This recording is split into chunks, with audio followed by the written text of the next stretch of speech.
Bem-vindos a mais uma aula de produção de vídeo. E aqui eu vou apresentar um novo elemento, que foi a televisão. Apesar das primeiras versões da televisão terem surgido na década de 1920, demorou muitos anos até a tecnologia favorecer a popularidade dessa invenção.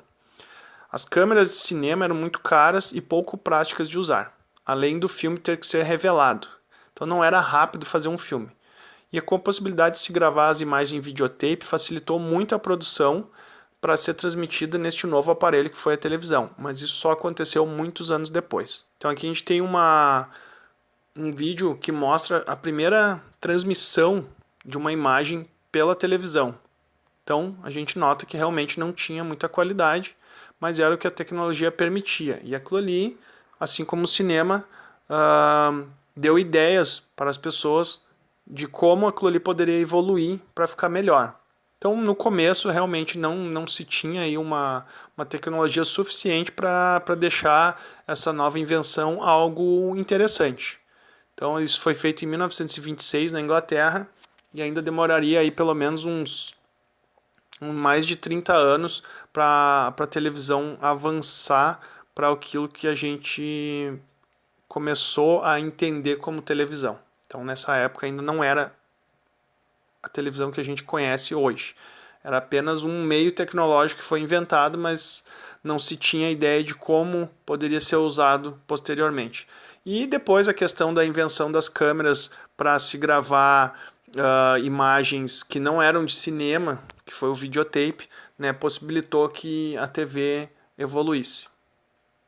Então, em alguns anos, a TV estava em milhões de casas e a programação era diária e contínua. As imagens em movimento com o objetivo de entreter, informar e até vender se estabelece de vez como um sucesso. Isso principalmente na década de 40 e 50. Final da década de 40 e começo dos anos de 1950 foi que a TV realmente se firmou como algo interessante e viável. Mas e o cinema nesse meio tempo, né? Então, enquanto a televisão se desenvolvia, o cinema foi dando largas passadas para uma qualidade cada vez mais impressionante. Já na década de 1930, o cinema já era colorido e era possível gravar o som. Então, aí, 35 anos depois, lá daquelas primeiras exibições dos irmãos Lumière, o cinema já tinha evoluído bastante. Então, a técnica de contar uma história também já estava bastante evoluída, com a noção de edição, de cortes, de movimento de câmera, de enquadramentos. Então, tudo isso se desenvolveu muito rapidamente. Não era fácil e nem barato se produzir um filme, porém o retorno sobre o investimento era enorme. Então, surgiu a maior indústria cinematográfica de todos os tempos, Hollywood.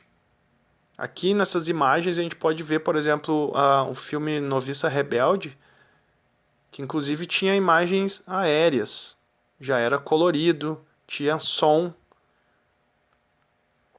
Isso aí algumas décadas depois já da invenção do cinema. Então já se tinha uma noção, já tinha uma qualidade de produção muito maior. E que envolvia outras coisas, né? Não é apenas a imagem e a edição, mas tinha toda a questão de cenário, de investimento sobre a produção, investimento em atores. Então tudo isso possibilitou uma melhora muito grande da linguagem audiovisual. E trouxe também o sucesso financeiro. Então na próxima aula vamos entender um pouco mais do avanço da linguagem audiovisual até o que a gente tem hoje.